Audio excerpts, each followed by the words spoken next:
Hello friend, welcome to my channel. আমি doctor Chandrakant. তো আজকে আপনাদের আমাদের কোলেস্ট্রল মাত্রা কত বেশি হলে ওষুধ খাওয়া উচিত আজকে সে বিষয়ে আলোচনা করব।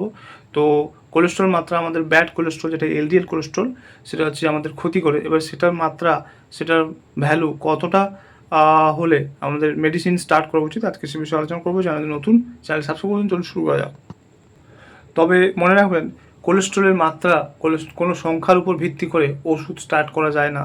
চিকিৎসকেরা সামগ্রিক স্বাস্থ্যের ঝুঁকি বিবেচনা করে সিদ্ধান্ত নেন, যেমন ডায়াবেটিস আছে কিনা, হাই ব্লাড প্রেশার আছে কিনা, এছাড়াও হার্টের রোগ আছে কিনা, এগুলো সব বিবেচনা করে সিদ্ধান্ত নেন। সাধারণত এলডিএলের মান 140 বা তার বেশি হলে মানুষের সাধারণ জীবনযাপনের মান পরিবর্তন করতে হয়। খাদ্যাভ্যাস পরিবর্তন, এক্সারসাইজ, ওজন নিয়ন্ত্রণ ইত্যাদি। দেখা গেছে হার্টের রোগ, ডায়াবেটিস বা অন্য কিছু সমস্যা থাকলে এলডিএলের মান যদি 100 বা তার বেশি হয়, তখনও কিন্তু ডক্টররা মেডিসিন খাওয়ার পরামর্শ দেন।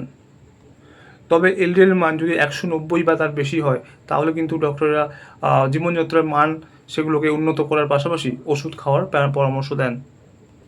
তো আশা করি বুঝতে পারলেন যে এলডিএলের মান, ব্যাড কোলেস্ট্রল, তার মান কতটা হলে ওষুধ খাওয়া উচিত এবং কী কী নিয়ম মানা উচিত এবং কোন কোন দিকটা খেয়াল রাখা উচিত আজকে জানলেন। যাদের যাদের কোলেস্ট্রলের মান বেশি আছে তারা এই সমস্ত নিয়ম পালন করুন। তো আজকে ভিডিও এই পর্যন্ত। চ্যানেল নতুন, চ্যানেল সাবস্ক্রাইব করবেন, লাইক করবেন। Thank you for watching.